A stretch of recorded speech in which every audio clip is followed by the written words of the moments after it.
Have you ever wondered what it feels like to forget how to sleep, to lie awake when the rest of the world has drifted off, to watch the ceiling turn from black to grey and feel the quiet press down like a weight?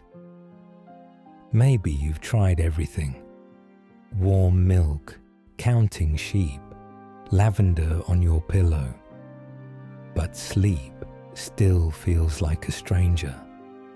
Maybe you've started to wonder if it will ever come back. But what if the night isn't your enemy? What if you don't have to fight it at all? Tonight, I want to tell you a story about a young man named Haru who thought he'd forgotten how to sleep, and how in the quiet hours he found something even more important. So wherever you are, in bed, on the couch, lying under the stars, take a deep breath. You've done enough for today. You can let go now. Let me tell you his story. What's it like to forget how to sleep? Prologue. Haru had always been a good sleeper. Even as a child, while his friends complained about monsters under the bed or scary dreams, he would drift off the moment his head touched the pillow. At 17, when exams and first heartbreaks came crashing down, sleep was still his escape, a quiet place where the noise of the day melted into nothing. But lately, it seemed he had forgotten how. It started a month ago, the first night he lay awake longer than usual. He thought it was just the overtime. Another late evening shuffling papers at the insurance office, fluorescent lights buzzing above him, the stale smell of old coffee in the air. That night he had stayed past 10, finishing a backlog of claims that no one else wanted to touch.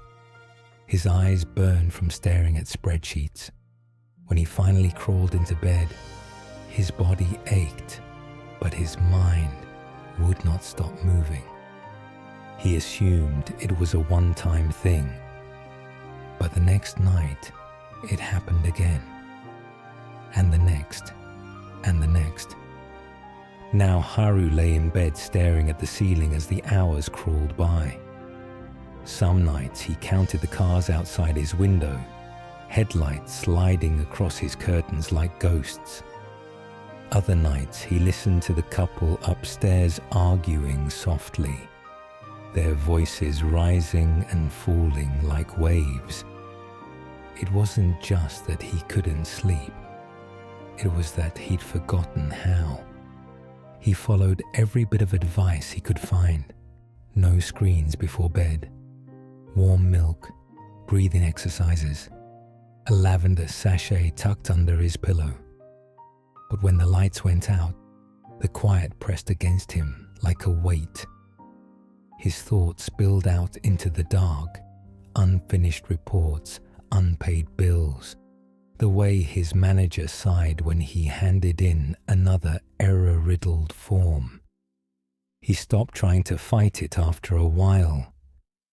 Around 3 a.m., he would get up, slip on his coat, and wander through the sleeping city. The world at night was different. The buildings taller, the streets emptier, the air colder and sharper. He discovered places he never noticed during the day. A vending machine that always had hot cans of cocoa. A little park where stray cats watched him from the shadows. A bakery that began kneading dough before dawn. Those quiet hours became his strange new routine. But still, sleep eluded him. He wondered if this was how it would always be now, if he'd somehow misplaced the secret everyone else still knew. One sleepless night, as he stood by the vending machine, listening to its hum, he murmured aloud, "What's it like to forget how to sleep?" The question lingered in the empty air, unanswered, as the city around him dozed on. Chapter 1: The World That Wakes at Night. Haru sat at his desk in the office, pretending to work while his eyelids threatened to close. The hum of printers and low chatter filled the air. Rows of cubicles stretched like a grey maze, each occupied by someone tapping at a keyboard, answering phones, or shuffling papers. It was barely 10:30 in the morning, but his body felt heavy already, as if the day had been going on for hours. He caught his reflection in the computer screen. His eyes looked darker than usual, and his shirt collar was crooked. When his supervisor walked past, Haru sat up straighter and typed random numbers into a spreadsheet. The supervisor didn't notice, didn't even glance at him. That should have been a relief. Instead, it felt like he was disappearing. By lunchtime, he decided to step outside rather than eat in the break room. The sunlight made him squint, and the city's noise seemed sharper somehow. Car horns, footsteps, laughter from a nearby cafe. He bought a rice ball from a convenience store and sat on a bench in a small park, surrounded by neat rows of bushes. He thought about last night. He'd climbed into bed just before midnight, determined to sleep this time. But as usual, his body refused. He lay there listening to the faint whir of his fan, his mind restless. Memories of work mistakes, unpaid bills, and random childhood moments crowding in. At 2:30 a.m., he got up, slipped into his coat, and wandered outside. The streets were nearly empty, washed in pale orange light from the street lamps. He passed a bakery where the smell of rising bread spilled into the street. He passed the stray cats near the park, their green eyes catching the light. And he stopped by the vending machine that hummed softly in the quiet. He stood there for a while, sipping hot cocoa from a can, watching his breath fog in the cold air. Now, sitting on the park bench in daylight, he wondered if anyone else at the office knew about that other world. The world that woke at night, hidden behind the ordinary city. Maybe not. They all looked so awake, so sure of themselves. That night, Haru made himself a simple dinner: rice, miso soup, and pickled vegetables. Then sat at the kitchen table staring at the clock. He knew the pattern by now. He would lie down at midnight, hoping sleep would finally arrive. It wouldn't. He would toss and turn for hours, his thoughts growing louder and louder. Then, around 2 or 3, he'd get up and go out, just to feel like he was doing something, anything. He almost hated how much he'd come to look forward to those nighttime walks. When the clock struck midnight, he lay down anyway, pulling the blanket over himself. He counted his breaths. He thought of the sound of waves, though he hadn't seen the ocean in years. He imagined himself standing in a quiet forest, trees swaying above him. Still, nothing. By 2:15, he was back on the street. Tonight was colder than the others, and his breath came out in white clouds. He passed the park, where the cats lounged on the benches, tails twitching lazily. He passed the bakery, the smell of fresh bread curling into the air. He stopped to the vending machine and bought a can of cocoa, holding it between his hands for warmth. Then he kept walking. Further down the street, he noticed a faint light glowing from a narrow alley he'd never entered before. Curious, he turned and followed it. At the end of the alley stood a little building wedged between two larger ones, its door painted deep green, a brass bell hanging above it. In the window, books were stacked haphazardly, their spines catching the warm yellow light from inside. He hadn't seen it before. A hand-lettered sign in the window read, "For those awake when they shouldn't be." Haru stared at it for a long moment, unsure if he was reading it right. Then he pushed the door open. The bell chimed softly as he stepped inside. The air was warm and smelled faintly of paper and tea. Shelves lined the walls, crowded with books of all shapes and sizes, some new, some worn, some with strange symbols on the covers. Behind the counter, a woman sat reading a book by a small lamp.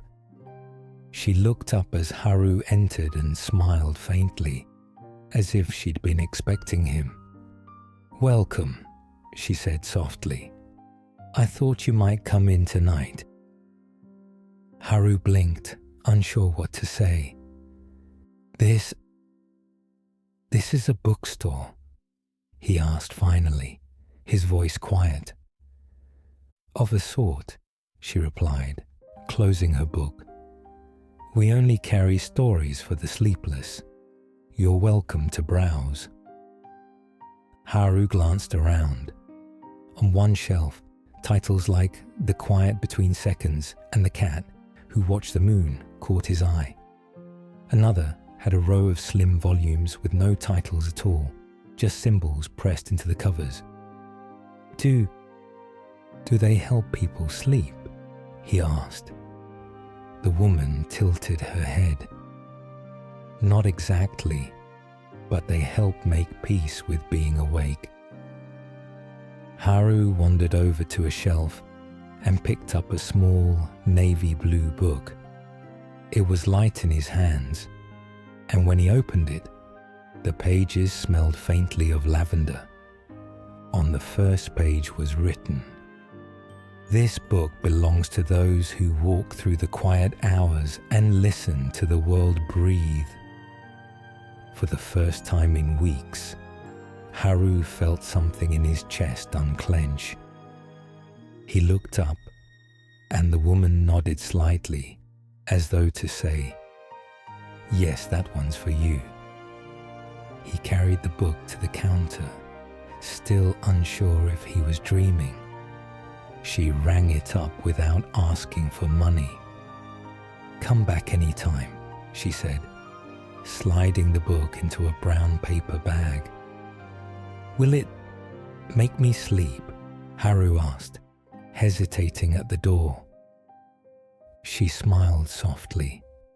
"Maybe, but even if it doesn't, you'll find the nights less lonely." Chapter 2. The Book of Quiet Hours. Haru sat at his small kitchen table, staring at the paper bag on the table. It felt heavier than it should, given it held just a single book. The brown paper crinkled softly as he slid it out, laying it flat on the table. The cover was navy blue, with no title except for a faint silver moon pressed into the center. He opened to the first page again, where the words he'd read in the shop seemed to glow faintly in the kitchen's dim light. "This book belongs to those who walk through the quiet hours and listen to the world breathe." He hesitated for a moment, then turned the page. The first story was only a few paragraphs long. It told of a boy who couldn't sleep and began visiting the city rooftops at night. On one of his walks, he met a small, glowing bird that only appeared after midnight. Together, they wandered the streets, the birds singing softly while the boy listened to the empty city. When the boy finally fell asleep, right there on a rooftop, curled up under the stars, the bird perched beside him, keeping watch. Haru closed the book gently and let out a breath. The kitchen was quiet, except for the hum of the refrigerator. Outside, the occasional car passed, its tires whispering over the asphalt. He thought about the boy and the bird and how calm the story had made him feel. Not sleepy exactly, but calm in a way he hadn't felt in weeks. He flipped to another page. This one was about an old man who sat at the edge of a pond every night, waiting for the moon to rise. One evening, the moon didn't show up. So the man leaned over the water and whispered stories to the fish until dawn came. It went on like that for a while. Small, strange stories with no real endings, no real point, yet somehow they felt right. Before he realized it, hours had passed. When Haru finally looked up, his eyelids felt heavy. He set the book down, crawled into bed, and, for the first time in weeks, drifted into a shallow, dreamless sleep before the sun rose. The next morning, he woke groggy but strangely content. At the office, he still struggled to keep his head up, still caught himself staring blankly at spreadsheets too long. But something in him felt different, lighter. When lunchtime came, he left the building and sat on his usual park bench with a convenience store sandwich. The stray cats were out today, weaving between the bushes. He watched a ginger one stalk something invisible in the grass, its tail flicking lazily. He thought of the boy on the rooftop, of the moonless pond, and for the first time in weeks, he didn't feel quite so alone. That night, when sleep didn't come, he didn't even bother lying down at first. Instead, he brewed himself a cup of barley tea, slipped on his coat, and tucked the little navy book into his pocket. The streets were colder tonight. He passed the park, where the cats eyed him warily before returning to whatever secret games they played at night.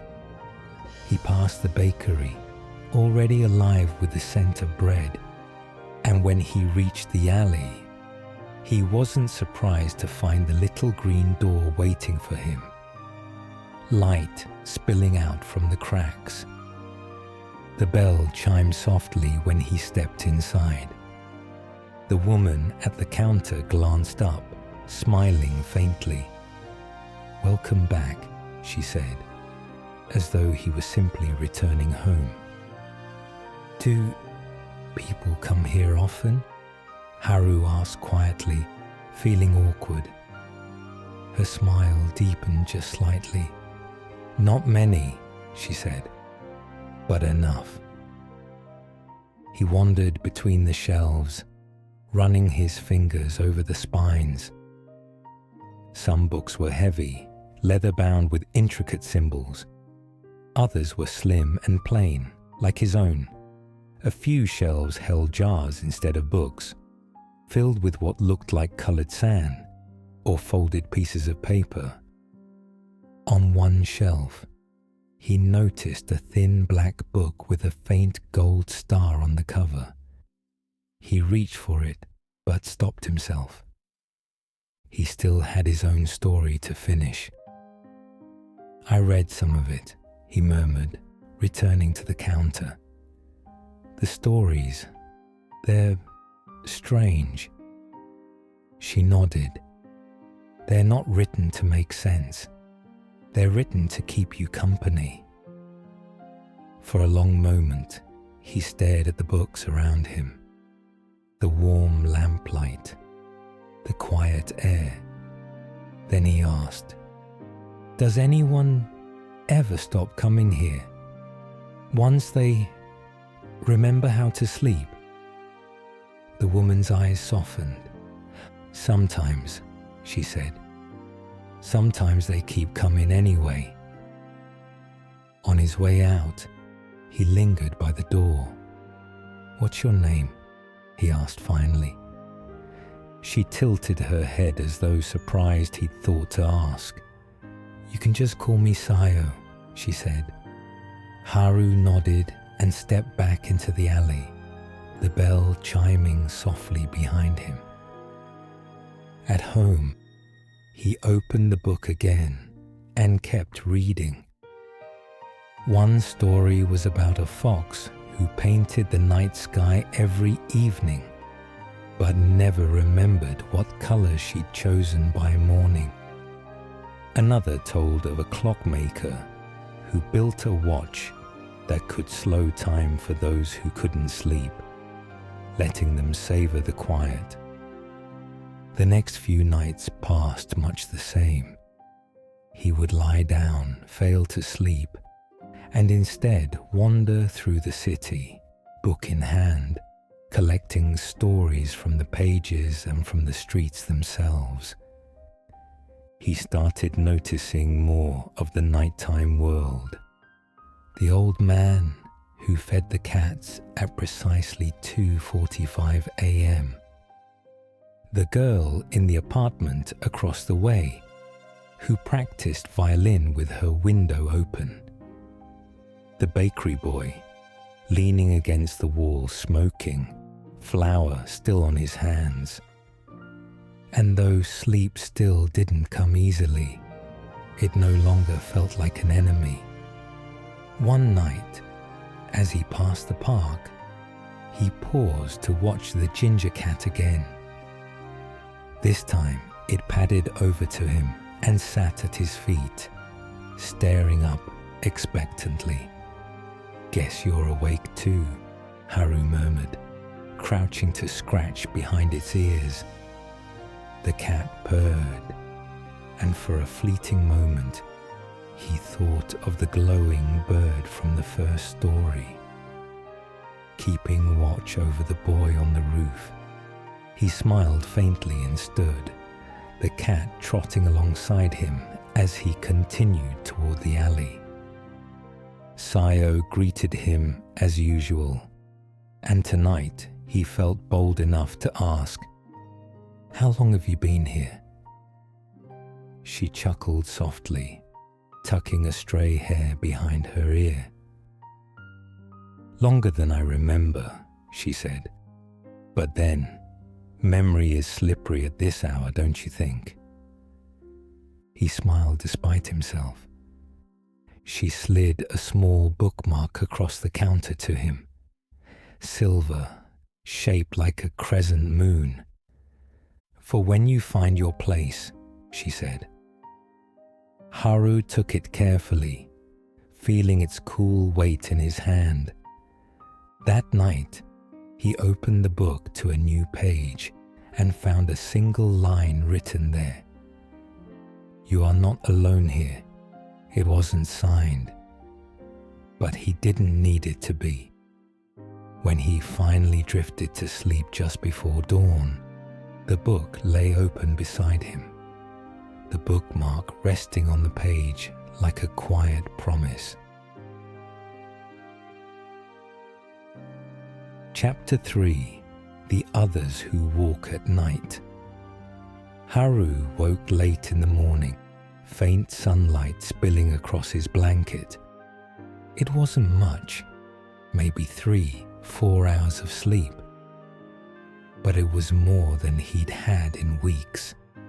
He stretched slowly, feeling his body heavier than usual, but not unpleasantly so. His little navy book still lay open on the bed beside him, the silver moon bookmark nestled halfway through. When he touched it, a faint memory of the words from last night surfaced. "You are not alone here." At work, the morning passed in its usual haze of monotony. But during his lunch break, he caught himself glancing out the window at the alley below, the one that led to the little green door and the quiet shop. Something inside him already longed for night to come.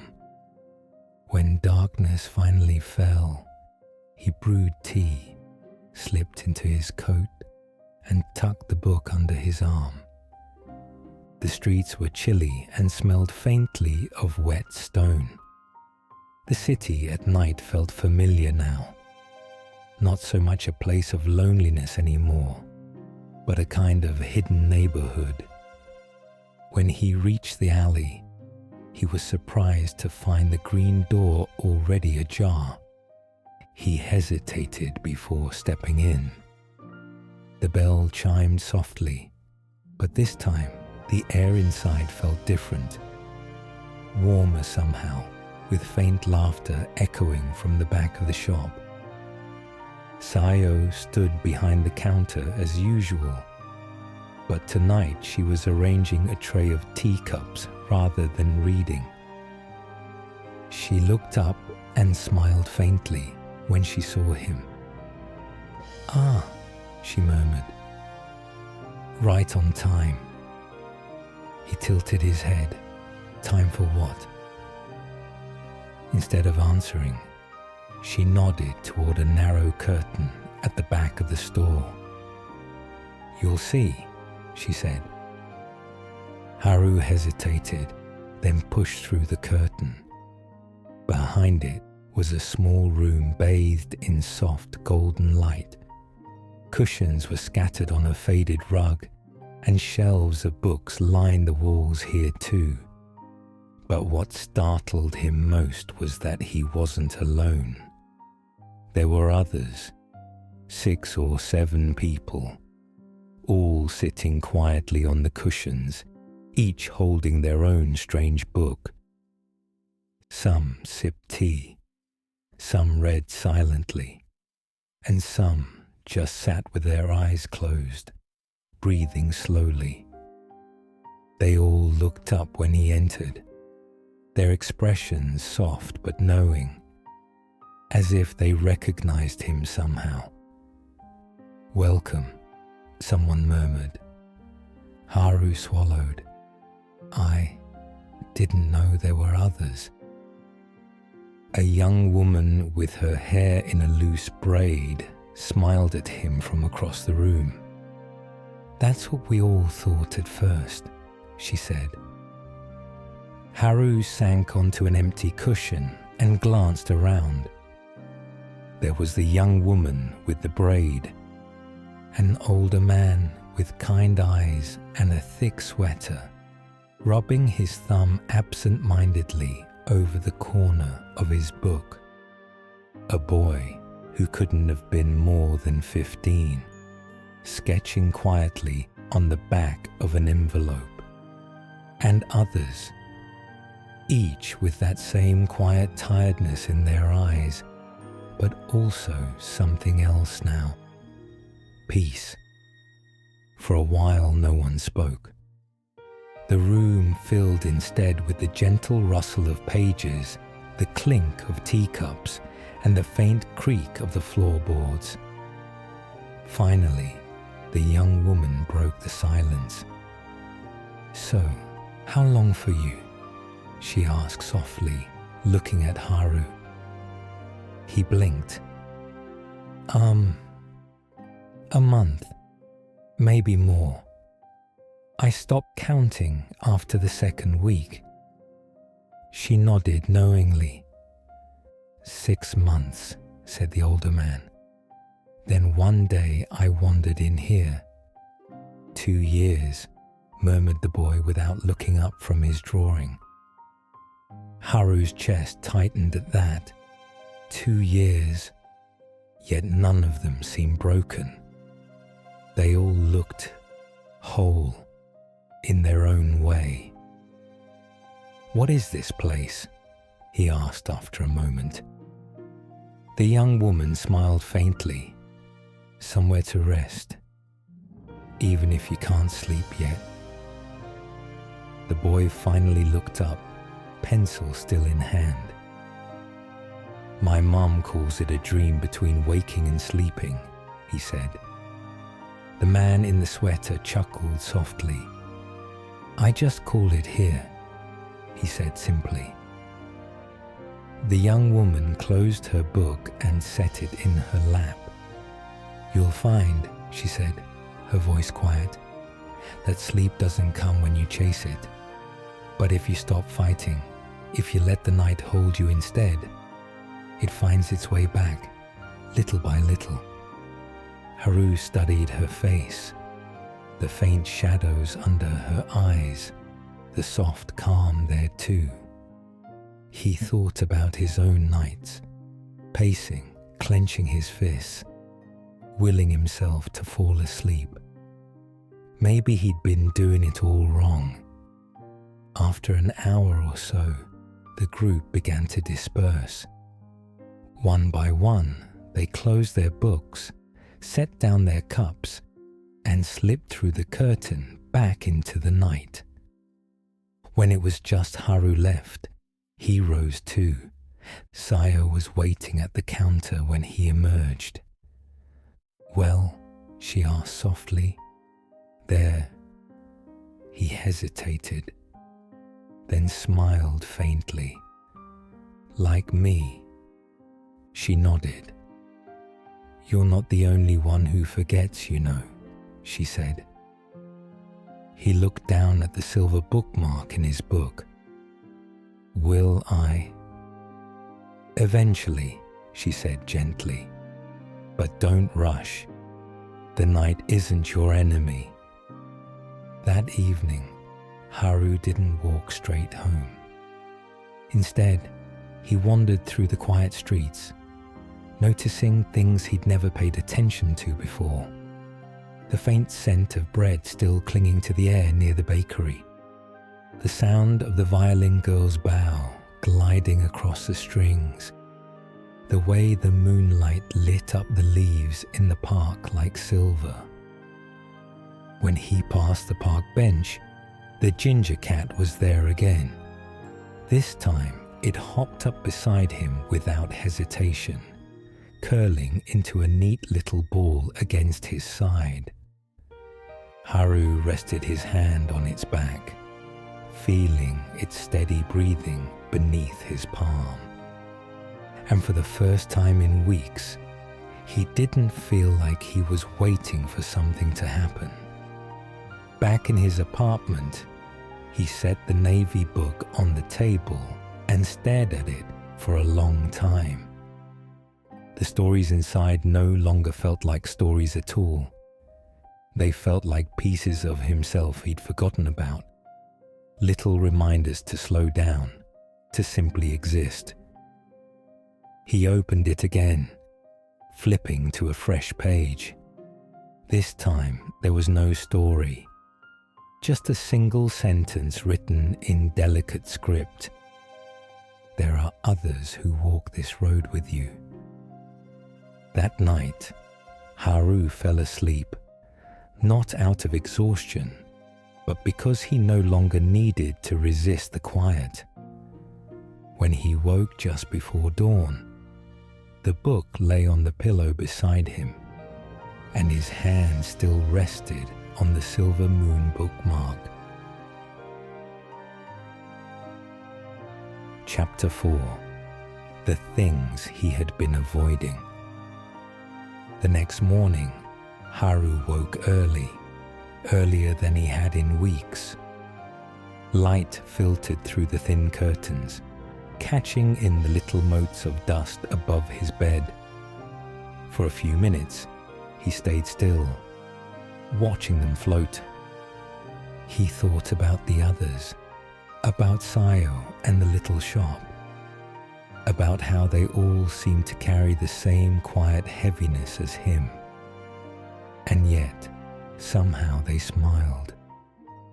That day at work, he found himself noticing more than before how his manager's tie was always crooked, how the faint scent of coffee and printer ink hung over everything like a fog, how the woman 2 cubicles over tucked her hair behind her ear exactly every 5 minutes, like clockwork. It was the same world, but it felt sharper now, less like something to endure, more like something he could witness. Still, when the fluorescent lights buzzed and the clock ticked toward 5:30, a familiar knot began to tighten in his chest. That night, he walked through the city slower than usual, as though savoring each step.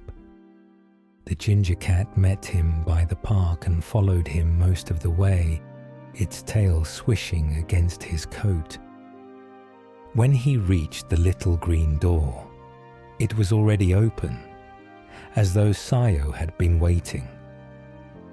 "You're earlier tonight," she murmured, her eyes warm. Haru set the navy book on the counter. "I think I'm ready," he said softly. Her expression didn't change, but there was something in her eyes, a faint shimmer, almost proud. "Good," she said. Then she handed him a thin envelope. Inside was a single card with words written in the same delicate script as the book. "When you're ready, you'll know where to look." For the first time, Sayo didn't stay behind the counter. Instead, she pulled the curtain aside and led him into the back room. The others were already there. The young woman with the braid, the boy sketching, the old man with the kind eyes. They all looked up at him and nodded faintly, as though to say, "Welcome back." Tonight was different though. Instead of curling up on cushions to read or drink tea, they sat in a circle on the floor, each holding their book closed in their lap. Sayo joined them, sitting between Haru and the boy. For a long while, no one spoke. Then she asked quietly, "What keeps you awake?" Haru froze. He looked around the circle. One by one, they began to answer. "The silence," murmured the young woman. "It feels too loud in my head." "The memories," said the old man. "Mistakes I can't undo." The boy whispered, "Dreams I don't want to have again." Haru swallowed. His fingers tightened on the cover of his book. And then, before he could stop himself, he said, "I don't want to disappear."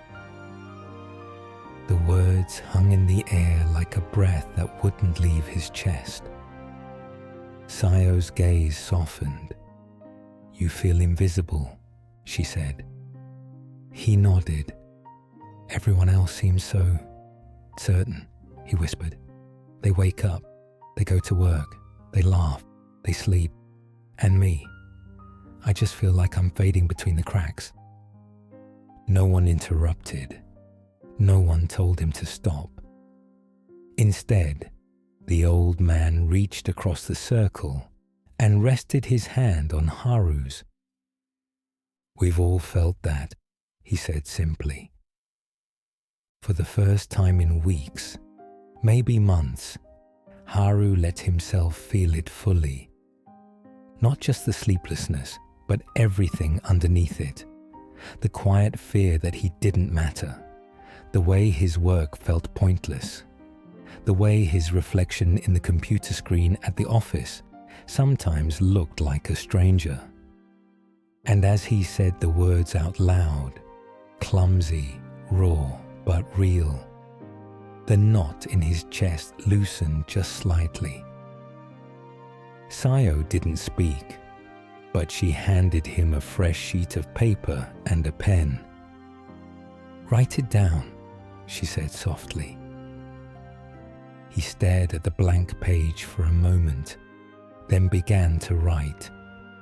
He wrote about the quiet panic when the sun set, about the way the ceiling seemed to press down on him at night, about the loneliness of sitting at his desk all day, unnoticed, about how he missed himself, the version of him that used to feel alive. When he finished, Sayo took the paper, folded it neatly, and slipped it between the pages of his book. "Now," she said, "you've given it a home outside of you." Later that night, when the others had gone, he lingered in the shop, staring at the shelves. Sayo stood behind the counter again, watching him quietly.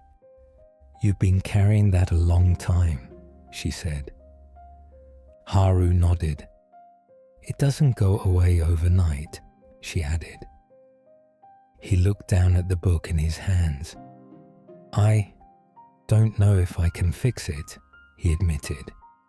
"You don't have to fix it," she said. "You just have to let yourself be here." On his walk home, the city felt different again. The moonlight was brighter, and the air smelled faintly of bread and rain. When he reached the park bench, the ginger cat was waiting. This time, he didn't just sit. He lay back on the bench, staring up at the stars while the cat curled on his chest. For the first time in years, he didn't feel like he was fading. He felt present, here, at home. He opened the book and found another sentence waiting for him. To rest is not to quit.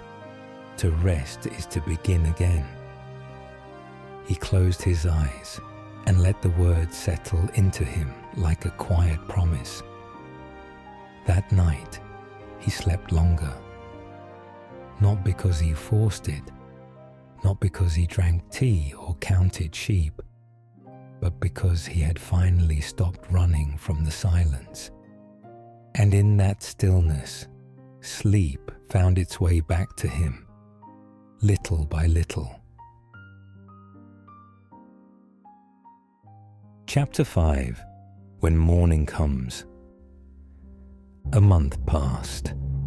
Haru still woke sometimes in the middle of the night, still had evenings when his body felt heavy, but his mind refused to quiet down. But now, those nights didn't frighten him.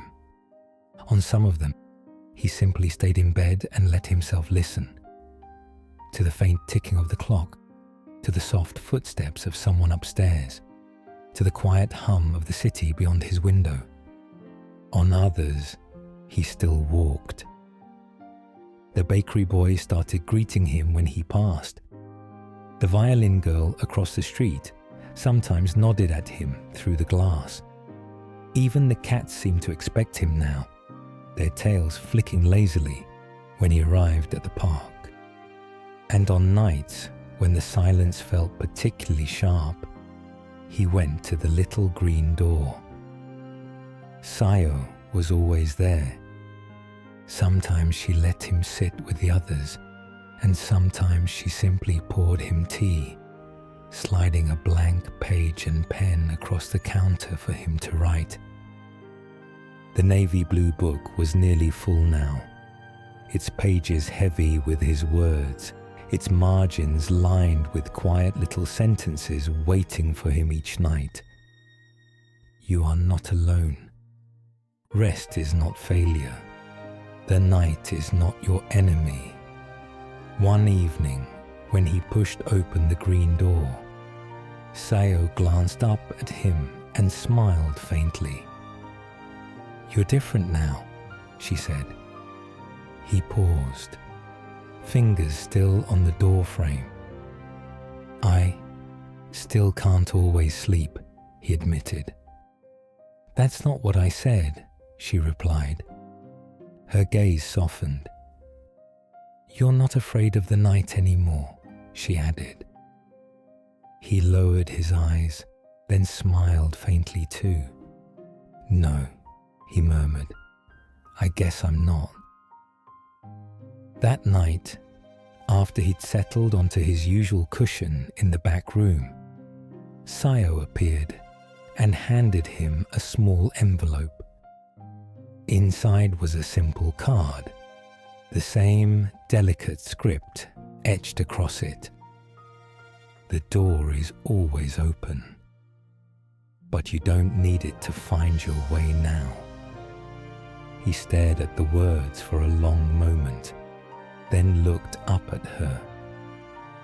"What does this mean?" he asked softly. "It means," she said, "that you can stay or you can go. The choice is yours now. You remember how to walk the night without fear." He spent a long time in the shop that evening, talking quietly with the others. The boy, who now carried a little notebook filled with sketches, showed him a drawing of the park cats, their eyes glowing like stars. The old man chuckled as he handed Haru a folded paper crane. The young woman with the braid squeezed his hand gently when she left, her book tucked under her arm.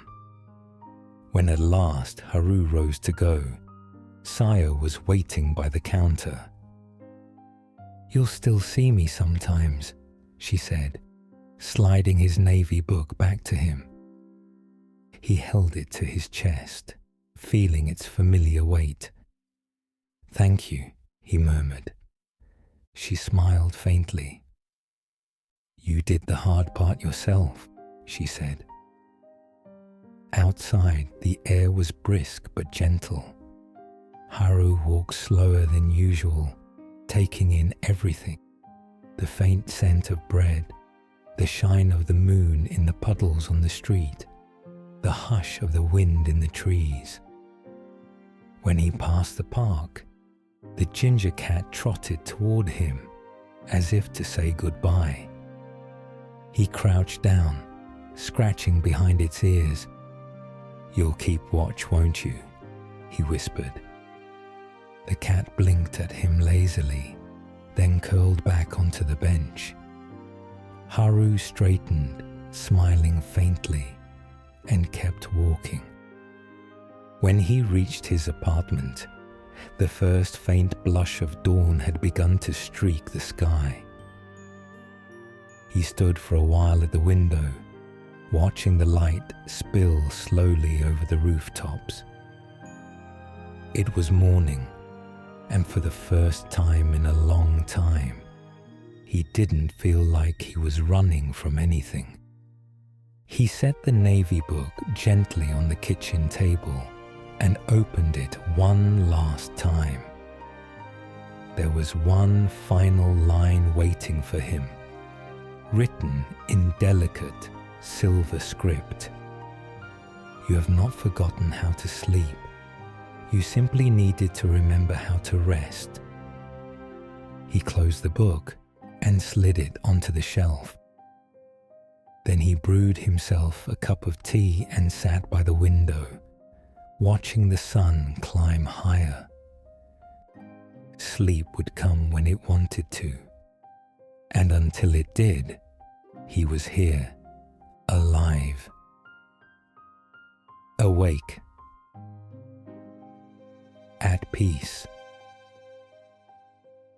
So maybe you know what it feels like too, to lie awake while the rest of the world seems to sleep, to listen to the clock tick, to feel your mind replaying old worries or rehearsing conversations that never happened. Maybe you've wondered if you've simply forgotten how to sleep. But Haru's story reminds us, sleep isn't something you win by fighting. It's not something you force or chase down in the dark. It's something that comes when you stop running and let the night hold you. Even if sleep doesn't come right away, you are not broken. You are not alone. There's a whole quiet world out there waiting for you. A world of soft moonlight, quiet streets, hidden corners, and others, just like you, learning to rest. So wherever you are right now, whether your eyes are heavy or still wide open, take a breath. You've already done enough for today. Let the night be gentle with you. Let yourself just be here. And when sleep finally finds you, you'll know you never really forgot. Good night.